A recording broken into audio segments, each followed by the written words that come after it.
Well, hey everybody. This is our Wednesday Bible study that we've moved to virtual on video just because of summer plans and summer activities for everybody. Just makes it a lot easier. So, hope you're having a great Wednesday. Beautiful day here in Boerne. Thanks for if you're watching this. Thanks for watching. If you have anything you want to add to this, just type it in the comments or leave me a message, and we'll get to it at another time. But this is just the easiest way for us to do this, and so glad that you're here. We've been on Wednesday nights going through the book of Matthew, and are excited, and it's interesting some of the things that we're learning as we study this and see some of the meanings behind things, and things like that. And so it's just a way for us to grow together, a way for us to go through the Bible. If we call it a Bible study, we might as well study the Bible, right? And so that was our thinking. And so we are in Matthew chapter 14. And this is in the middle kind of Jesus' public ministry where he started getting out, and he's messing with the, I like to say he's messing with the Pharisees and the Sadducees and the Sanhedrin and all like that, because he doesn't do things the way that they normally do. And how many know not everybody is up on change, especially if you've been in position of power for a while, and then all of a sudden someone comes along and starts to threaten that power. How many know that gets on you just a little bit? So that's kind of where we're at. But here in Matthew chapter 14, it starts out where it says, Herod the Tetrarch heard about the fame of Jesus, and he said to his servants, "This is John the Baptist." Now, Herod and John the Baptist have a history. We go on to read later on that Herod wanted to kill John the Baptist, but he was afraid of the people. How many times have we been in positions to where we want to do something, but we're afraid of the response of the people? We will get into later why they decided to kill Jesus or crucify Jesus when they did, was because if they thought that they did it any other time other than the Passover, when the Israelites and them were celebrating the Passover meal, and they were tired from all of the festivities and all of the cooking and all the ritual things, that's why they chose, is because they were afraid if any other time when they were about and in the crowd, that the Israelites would riot and they would attack, because they were attacking Jesus. So they did it when the people wouldn't be the most keyed into what was going on. We see that happening a lot today, of things behind the scenes, behind the closed doors, you would say, or underneath the table, because leaders are afraid of how, if they make a bad decision, how the people will respond. But Herod and John the Baptist had this history, and we read in here where the daughter Herodias danced before the company, and her dancing pleased Herod. So he said, "I will give you anything you want." And so her mother talked her into her one wish would be John the Baptist's head upon a platter. And so Herod delivered, because she had favor with Herod. And her mother knew that Herod would not deny her, and so that's how John the Baptist died. But now Herod thinks that Jesus is John the Baptist come back from the dead, and so he's really, really afraid of Jesus. And then we go on to read my favorite story. I actually, believe it or not, people have trouble believing this, I actually wrote a book about this next passage that is talked about in Matthew, starting in verse number 13. It talks about how Jesus fed the 5,000, and we've probably all heard this story, to where the crowd is huge. They say 5,000, but if you figure everybody brought their wives and their kids, it could be anywhere from 10 to 15,000 or 20,000 people. There's really, no way to really know for certain, put a lockdown number on how many people were fed. But we've read the story where Jesus is teaching. The disciples come to him and say, "Look, we got to feed these people. They've been with you all day." And Jesus says, "Don't send them away. You give them something to eat." And so they find this little boy that's got 5 loaves of bread and 2 fish. And Jesus says, "Bring it to me." And Jesus blesses it, breaks it, gives it to the crowd. He feeds the crowd. And this is not the first time Jesus does this. He does this several times. But anyway, he does that. And it goes on to tell us in verse 20, it says, and they all ate and were satisfied, and they took up 12 baskets full of broken pieces left over. And those who ate were about 5,000 men besides women and children. So again, it's iterating that there was more than 5,000, but there was 5,000 men. And then we read probably one of the most fascinating stories in the Bible, and this is where my book, I'm not printing it, I'm not selling it, so this is not a cheesy book plug in any sense. But this is where it tells us the story of when Jesus did what no other person in history could do, and that is that Jesus walked on water. The crowds had gathered around. Jesus sent the disciples off in a boat, and there was a storm. And it says this in verse 25. It says, and in the fourth watch of the night he came to them, walking on the sea.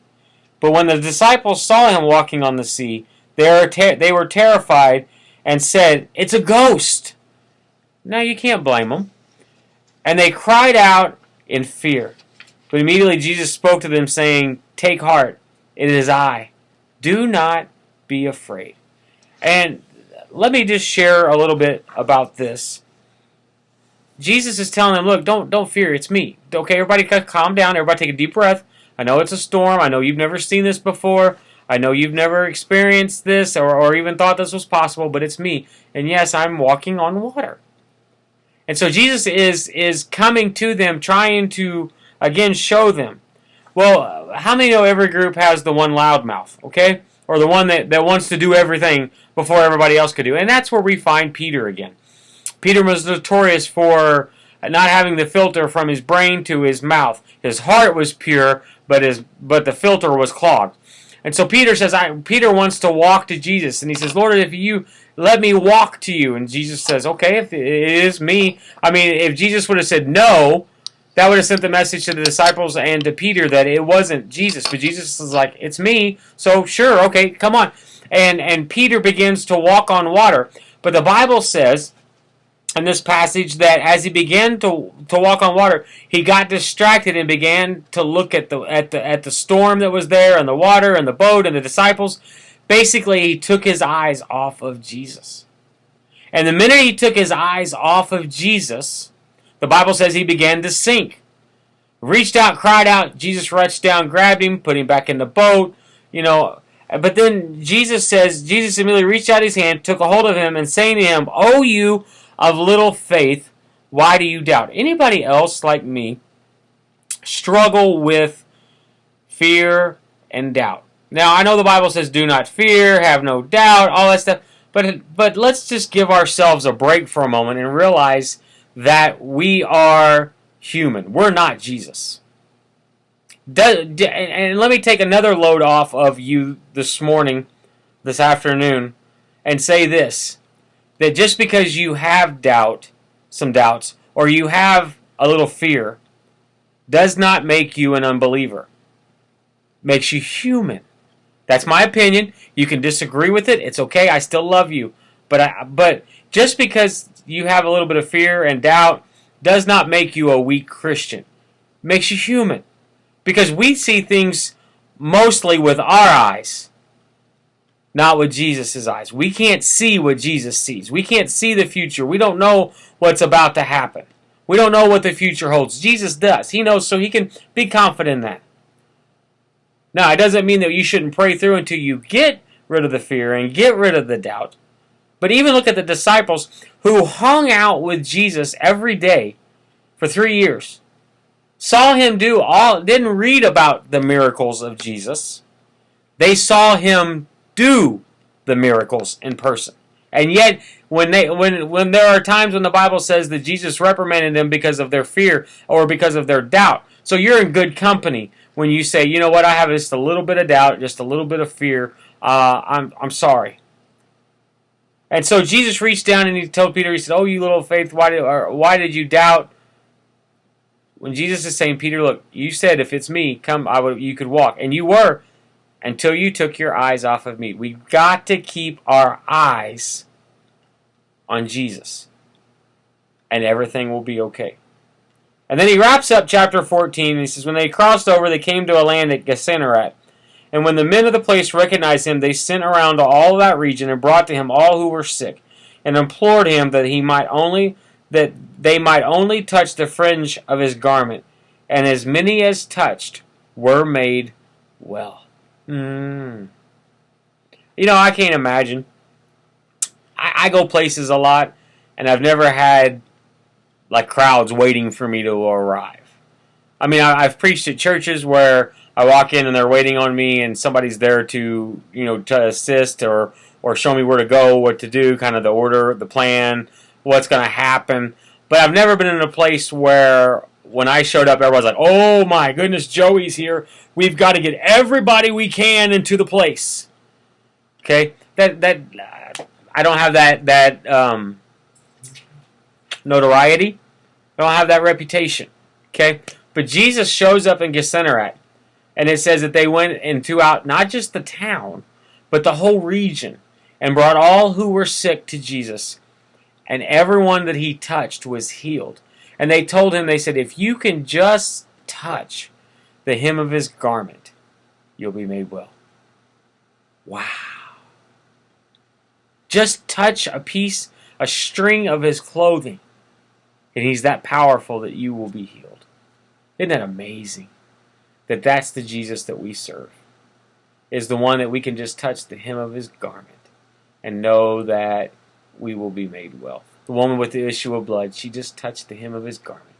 And Jesus stopped the procession and said, "Who touched me? I felt power leave my body." That's what he's doing again. Saying, look, I just want to heal people. I'm just here to help. I'm just here to do what I've been called to do. And that's what he asks us to do, is just to do what we've been called to do. That's Matthew chapter 14. Real quick, real fast, in a hurry. I encourage you to read it. Go back. Maybe you can find some insight, some things of your own. And you can just message us. Let us know what you find. And it would be great to hear from you. Great to we're in this together.